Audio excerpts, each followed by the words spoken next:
What I'd like to talk about today is female pelvic floor dysfunction.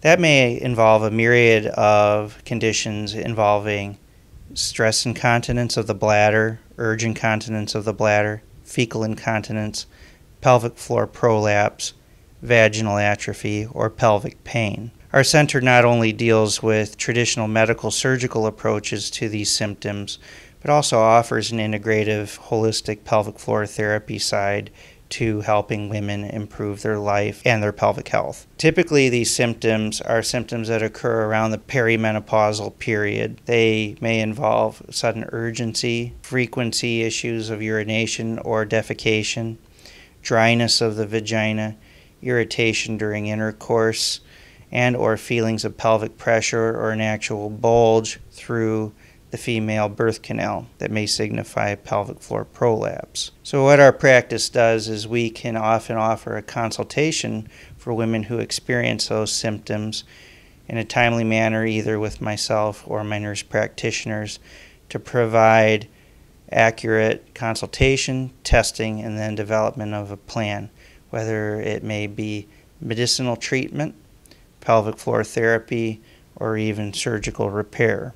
All in all, I think this provides all-encompassing care for women with pelvic floor programs and keeps them educated and integrated into a program throughout their menopausal years in particular, to have access to someone that can provide all types of solutions or answers for their problems.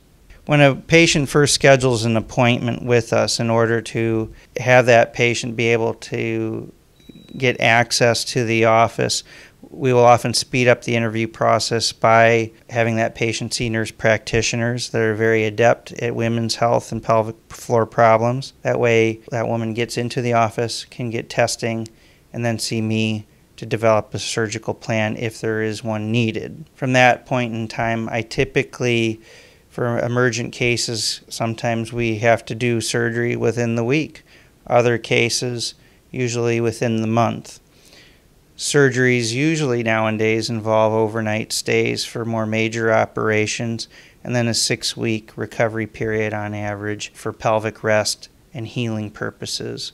After that, the patient may either post-surgically or even pre-surgically develop a pelvic floor therapy program, so that once we fix the structure, now they can work on fixing the function long-term, and so that they can be reintroduced back into safer community exercise programs that help maintain their health overall.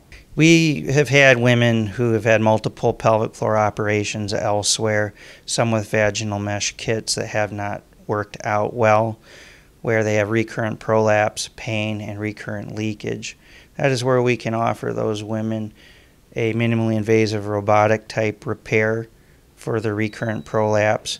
We might need to excise old or problematic mesh and repair the birth canal with other methods that are often as effective and allow the patient to heal up with better incontinence, better return to intimate function, and long-term lasting results. One prime example that comes to mind is a woman who had had 4 repairs and could no longer have intercourse with her husband. Her husband actually was threatening divorce. There was a falling out of the relationship. She had lost a job because she had run to the bathroom so many times. We were able to fix these problems for her, and in a very long emotional letter saying how it changed her life, she was able to secure a job where they understood her problems. It was a better work atmosphere for her. Her and her husband were able to salvage their marriage and become intimate again. I can tell you countless stories like that, and that I think means a lot to me. That's why I practice medicine, to help people. I think especially in this difficult age of medicine, that it's all the more important that we can help people. I take great comfort knowing that even though we deal with a lot of difficult cases and no-win situations, I feel like we can at least provide comfort, care, and compassion to most everybody that walks through the door.